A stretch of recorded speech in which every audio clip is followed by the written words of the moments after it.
Stage पे Congress party के सब वरिष्ठ नेता,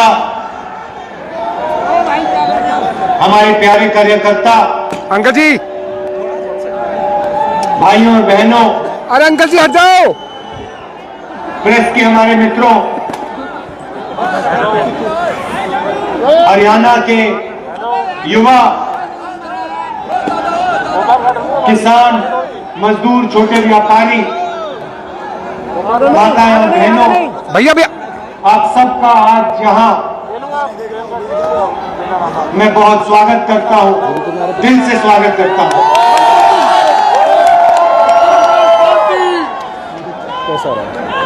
जब नरेंद्र मोदी जी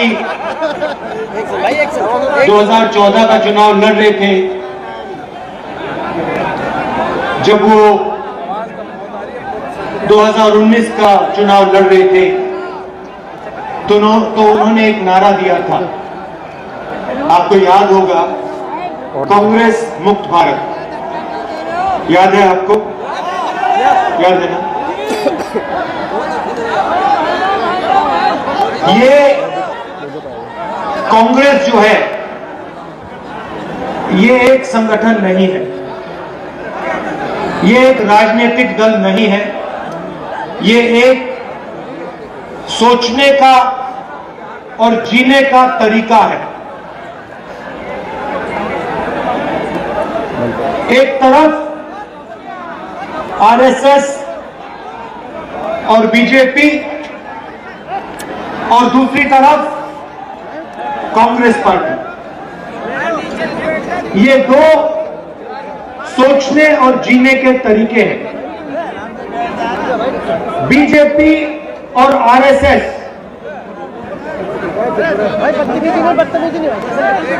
नफरत की बाजार, कांग्रेस मोहब्बत की दुकान, उसी नफरत के बाजार में।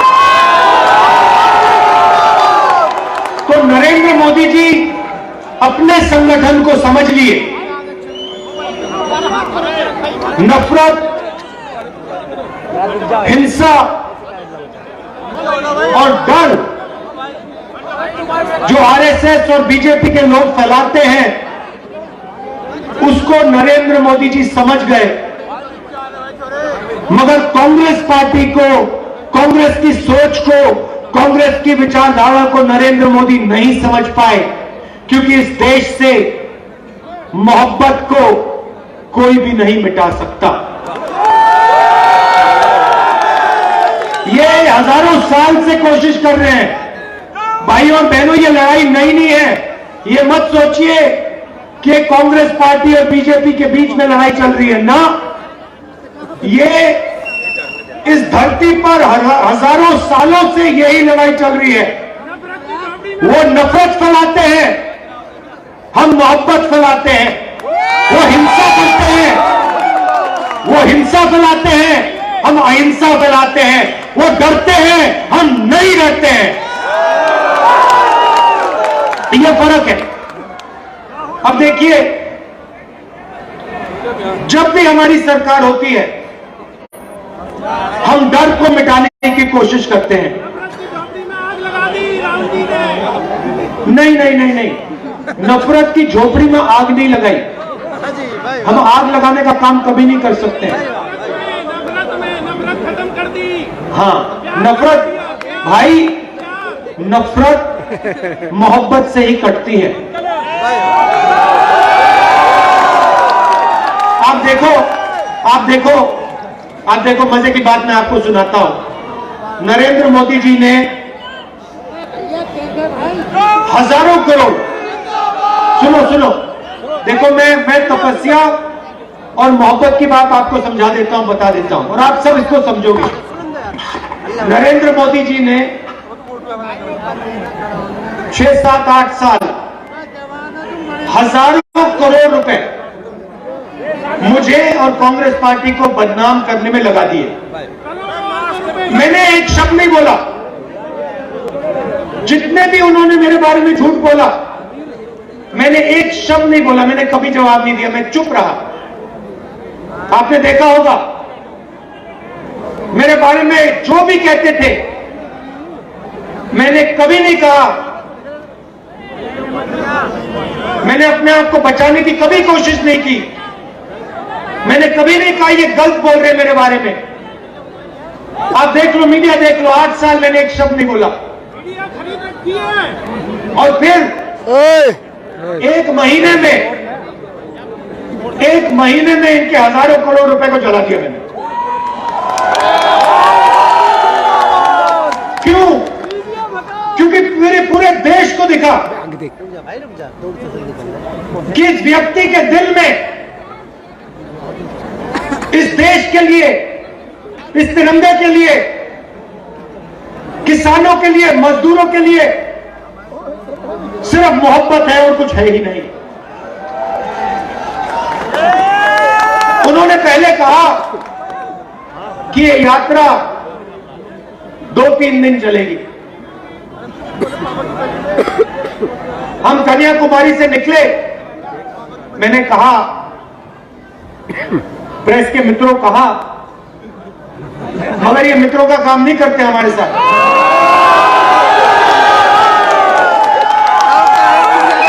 देखो देखो, पीछे घूम के देख रहे हैं, देखो। घबराइए मत, क्योंकि ये पूरी की पूरी भीड़ जानती है कि आपकी गलती नहीं है। आप पर लगाम बांधी हुई है, आप बंधे हुए हो। आपकी गलती नहीं, हम समझते हैं, आपकी मजबूरी है। आपको बच्चों को खाना खिलाना है, आपको तनख्वाह लेनी है, आपको भी जीना है, तो हम आपके खिलाफ नहीं है। जाओ 2 मिनट, मगर थोड़ा सा टीवी पे यात्रा भी दिखा दिया था। अच्छा, 24 घंटे नहीं, 24 आवर्स न्यूज नहीं, 2-3 मिनट तो दिखा दिया था। हिंदुस्तान की जनता क्या कह रही है, थोड़ा दिखा दो। आप 24 घंटा अंबानी जी और अदानी जी की बात रखते हो, जनता की भी रख दो 2 मिनट।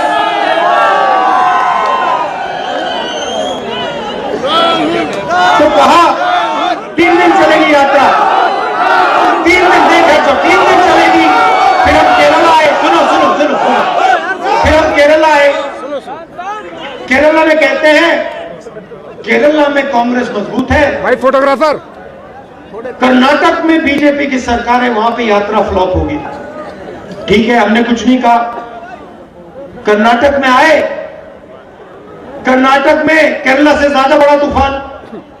फिर कहते हैं नहीं, कर्नाटका में चल गई, तेलंगाना में मुश्किल आएगी। तेलंगाना में फिर से वैसा ही तूफान। फिर कहते हैं हाँ ठीक है, साउथ में चल गई, महाराष्ट्र में नहीं चलेगी। पता लगा कि तूफान छोड़ो, वहां पे महाराष्ट्र में सुनामी आ गई। फिर कहते हैं ठीक है भैया, हिंदी बेल्ट में तो फेल हो जाएगी। मध्य प्रदेश में आए, वो महाराष्ट्र से बड़ी सुनामी चल गई। राजस्थान में उससे भी जबरदस्त, और हरियाणा में कोई जवाब ही नहीं है। अब देखो क्या कह रहे हैं, अब कह रहे हैं, मुझे चिट्ठी लिखी हेल्थ मिनिस्टर ने, राहुल जी कोरोना वापस आ गया है, कोविड वापस आ गया है, यात्रा को बंद कीजिए, यात्रा को बंद कीजिए। अच्छा, बाकी हिंदुस्तान में पब्लिक मीटिंग जितनी करानी करा लो, बीजेपी करा सकती है, मगर जहां भारत जोड़ो यात्रा चल रही है, वहां पे कोरोना और कोविड है।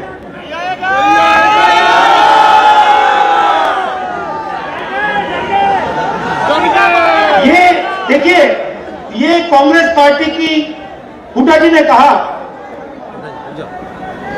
आने वाला समय कांग्रेस पार्टी का है।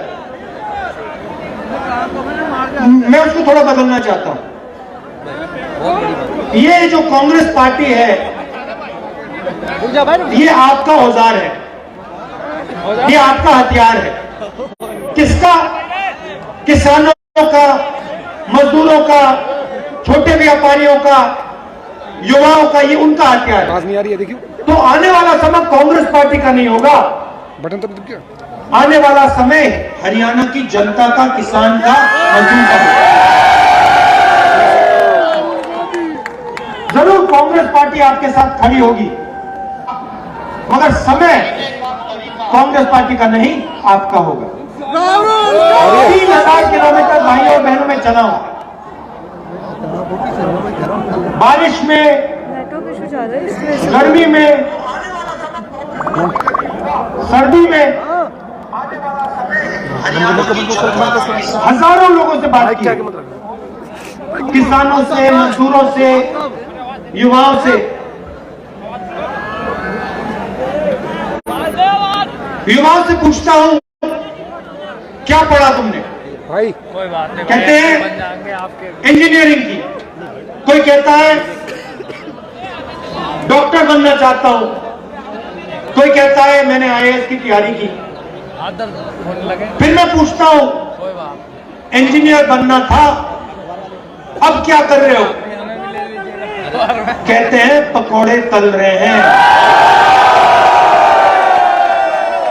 पकौड़े तल रहे हैं, मिर्ची के पकौड़े, प्याज के पकौड़े। उबर गाड़ी चला रहे हैं, मजदूरी कर रहे हैं, और जो मजदूरी उबर नहीं चला रहे हैं, मजदूरी नहीं कर रहे हैं, वो कहते हैं हम तो बेरोजगार हैं।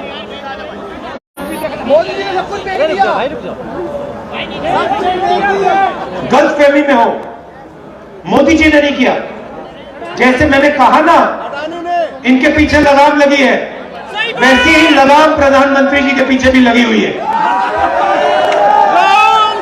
सरकार नरेंद्र मोदी की नहीं है, गलतफहमी में मत रहिए। नरेंद्र मोदी जी की सरकार नहीं है, अदानी और अंबानी की सरकार है। आप किसी भी छोटे व्यापारी से पूछ लो, वो आपको बता देगा नोटबंदी क्यों की गई, गलत जीएसटी क्यों लागू की गई। छोटे व्यापारियों को, स्मॉल और मीडियम बिजनेस चलाने वालों को खत्म करने के लिए नोटबंदी और जीएसटी लागू की गई। और यहां पे आपको फरीदाबाद में सबसे बेहतर मालूम है, क्या सपना देखा था आपने, क्या सपना देखा था मैन्युफैक्चरिंग सेंटर का, चाइना के साथ कंपटीशन का सपना आपने देखा, सारा का सारा बर्बाद हो गया, खत्म हो गया। ये आपकी सच्चाई है। सपना क्या था? 15 लाख। आज आप अपने जूते के नीचे देखो, मेड इन चाइना, शर्ट के पीछे देखो, मेड इन चाइना। सपना यह था, जब चाइना का ये कोई युवा बेजिंग की दुकान में जाके शर्ट खरीदे, उसके पीछे लिखा हो मेड इन फरीदाबाद। वो पूछे भैया ये फरीदाबाद क्या है, ये कौन सी जगह है? ये था सपना आपका, और यही सपना हमें पूरा करना है। क्योंकि अंत में भाइयों और बहनों, अंत में 21वीं सदी के दुनिया में हिंदुस्तान को चाइना के साथ कंपटीशन करना ही होगा, और चाइना को कंपटीशन में हराना होगा। और उनको कौन हरा सकता है? उनको हिंदुस्तान के 2-3 अरबपति नहीं हरा सकते हैं। उनको हिंदुस्तान का किसान, हिंदुस्तान का छोटा व्यापारी, हिंदुस्तान का युवा, हिंदुस्तान के स्मॉल और मीडियम बिजनेस चलाने वाले लोग कंपटीशन में हरा सकते हैं, पटक सकते हैं। आजकल बीजेपी आरएसएस ने क्या किया? हिंदुस्तान को बांटने का काम किया, पूरे हिंदुस्तान में नफरत फैला दी। चलने से पहले मैंने सोचा था, कन्याकुमारी से शुरू करने से पहले मैंने सोचा था पूरे देश में नफरत है, मैं घबराया हुआ था। मगर कन्याकुमारी से जब निकला, मुझे एक बात पता लगी, नफरत नहीं है इस देश में, सिर्फ मोहब्बत है। नफरत सिर्फ मीडिया वाले दिखाते हैं। मैं बता रहा हूं, सिर्फ मीडिया वाले अपने टेलीविजन पे 24 घंटा नफरत फैलाते हैं, कहते भैया देखो इसने उसको मार दिया, उसने इसको मार दिया, ये उस धर्म का है, यहां चला दिया, यहां पीट दिया, यहां काट दिया। हिंदुस्तान में ये नहीं हो रहा है।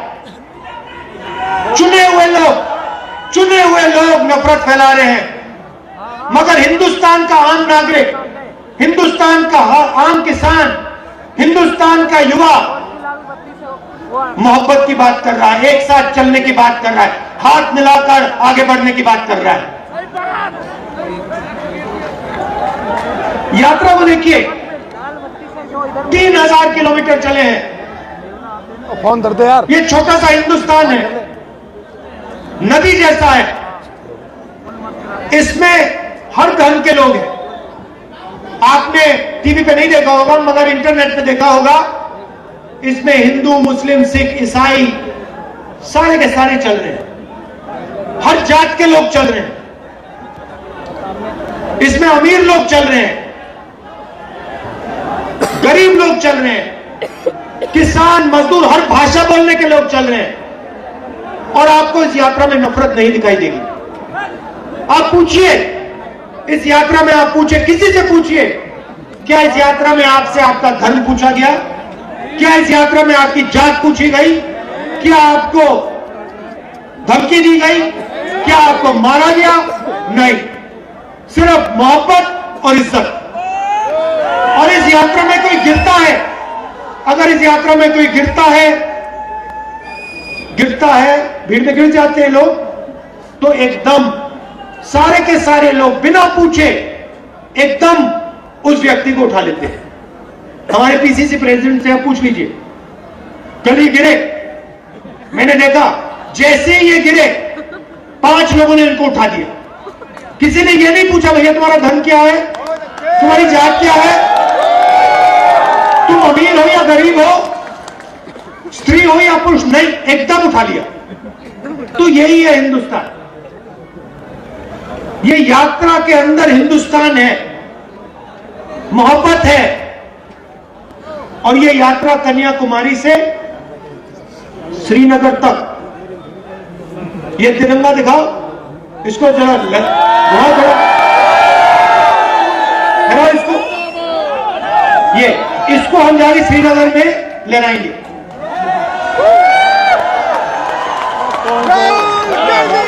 और ये यात्रा बेरोजगारी के खिलाफ है, महंगाई के खिलाफ है, डर के खिलाफ है और नफरत के खिलाफ है।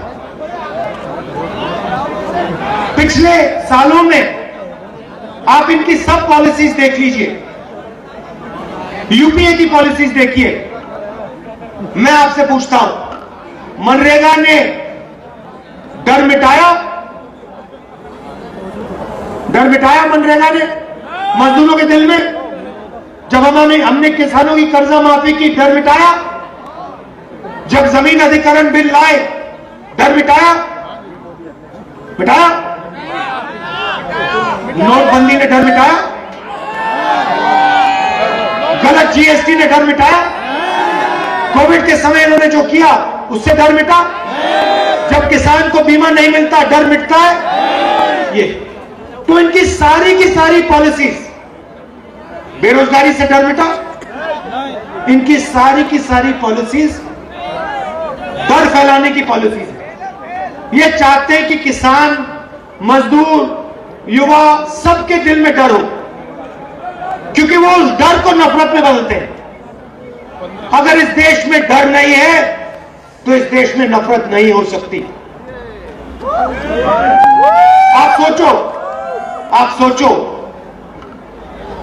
आपके दिल में नफरत कब पैदा होती है? जब आपको डर लगता है। जब आपको डर नहीं लगता तो नफरत नहीं पैदा हो सकती है। और यही आरएसएस के लोग करते हैं, ये डर फैलाते हैं और फिर उस डर को नफरत में बदलते हैं। हम कहते हैं डरो मत और हम मोहब्बत फैलाते हैं। हम एक हिंदुस्तानी को दूसरे हिंदुस्तानी से गले लगाते हैं। ये हमारा काम है।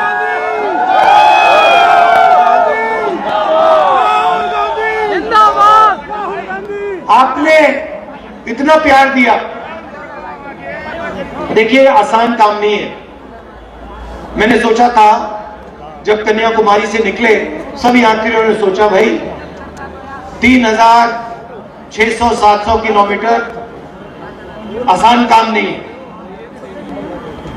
हिंदुस्तान के लिए हमने ये काम शुरू किया, मगर हमने सबने सोचा था कि आसान काम नहीं है। मगर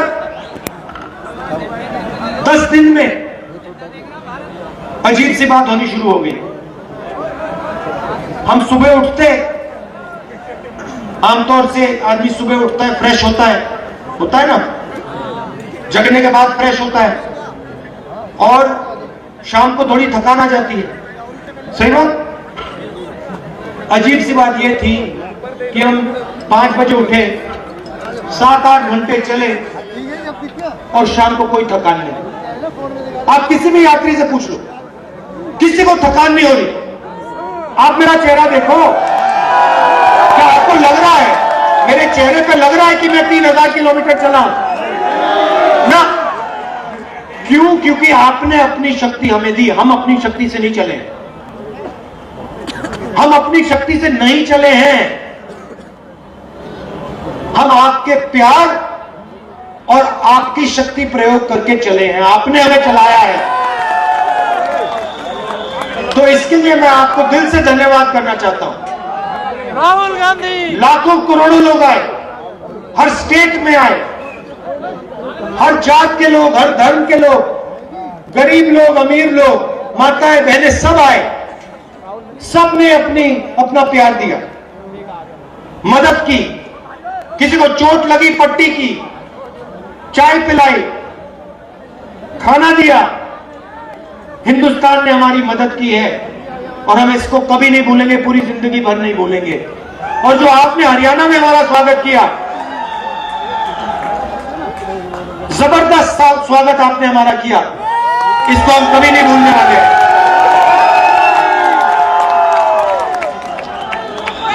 तो आप अब कल सुबह हम दिल्ली में जाएंगे, मगर कुछ ही दिन बाद हम फिर से हरियाणा में आएंगे और आपके साथ 6-7 दिन चलेंगे। आप सबका फिर से बहुत बहुत धन्यवाद। आप रात के समय यहां आए, इसके लिए मैं बहुत आभारी हूं। नमस्कार, जय हिंद। कल सभी भाइयों से निवेदन है कि कल दिल्ली में चलेंगे। आपको बता दूं, इस वक्त लखन सिंगला की ये विशाल रैली की है। लखन सिंगला की रैली है। देखिए, आप लखन सिंगला सामने आप देख रहे हैं। बेहतरीन थी, जबरदस्त थी, जोरदार थी, जिसे कहते हैं शानदार। लखन सिंगला के द्वारा स्वागत किया गया। यहाँ पर आपको बता दूं, भारत जोड़ो यात्रा जो आप देख रहे हैं मंच पर जितनी रही, वो लखन सिंगला के द्वारा की गई थी। यहाँ पर आप देख रहे हैं सामने, जहाँ पर कांग्रेस के हरियाणा के अध्यक्ष हैं भूपेंद्र सिंह हुड्डा है, दीपेंद्र हुड्डा है, और आपको बता दूं लखन सिंगला है। मौके पर आप देख रहे हैं सारे से नितिन सिंगला है।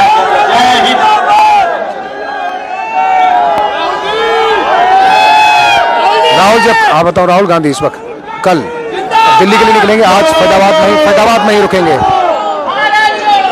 फैजाबाद में ही रुकेंगे। लखन सिंगला की ये रैली थी, सक्सेस रही, जबरदस्त रही, शानदार रही। पॉइंट पे सभी साथी 6 बजे इस पॉइंट पे पहुंचे। राहुल जी जाते हुए अब राहुल जी बताऊं मेला महाराजपुर में, जहां पर उनका रुकने का ठिकाना रखा है, वहां पर रुकने के ठिकाने पे राहुल गांधी का रुकेंगे। और उसके बाद चलिए, तमाम जितने हमारे साथ आप देख रहे हैं कि जितने हमारे साथी आप शायद देख रहे हैं राहुल गांधी चले गए।